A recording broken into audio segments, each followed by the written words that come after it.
सुबह होते ही गांव के कुछ लोग उस घर के पास पहुंचे। उन्हें उस अनजान आदमी के बारे में जिज्ञासा थी। रामू ने दरवाजा खोला, लेकिन अंदर का नजारा देखकर सबके चेहरे पीले पड़ गए।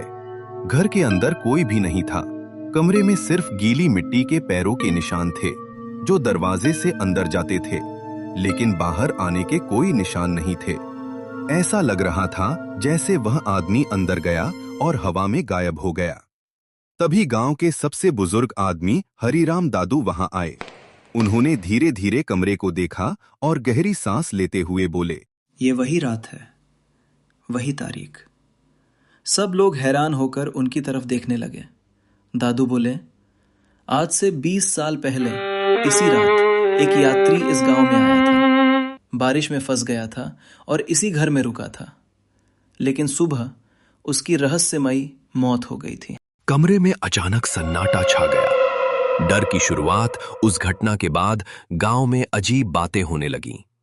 कई लोगों ने रात के समय सड़क पर एक काले कोट वाला आदमी चलते हुए देखा। जब भी कोई उसके पास जाने की कोशिश करता, वो अंधेरे में गायब हो जाता। कभी कभी रात के सन्नाटे में उस पुराने घर से लाठी के जमीन पर टकराने की आवाज आती थी, टक टक टक। एक दिन गांव का युवक सुरेश हिम्मत करके उस घर में गया, लेकिन जैसे ही वो अंदर पहुंचा, उसे लगा जैसे कोई उसके पीछे खड़ा है। उसने धीरे से पीछे मुड़कर देखा। वहां कोई नहीं था, लेकिन अचानक उसके कान के पास किसी की धीमी आवाज आई, क्या तुम मुझे रास्ता दिखा सकते हो? सुरेश डर के मारे चिल्लाता हुआ बाहर भागा। उस दिन के बाद उसने कभी उस घर के पास जाने की हिम्मत नहीं की।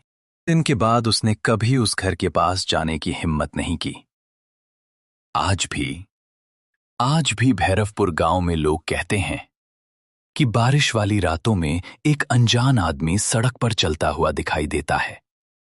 उसके हाथ में लाठी होती है और चेहरा अंधेरे में छिपा रहता है। वो हर आने जाने वाले से बस एक ही सवाल पूछता है, क्या तुम मुझे घर का रास्ता बता सकते हो? लेकिन जो भी उसके पास जाता है, वो अचानक गायब हो जाता है। और उस पुराने घर से आज भी कभी कभी आवाज आती है, टक टक टक। हो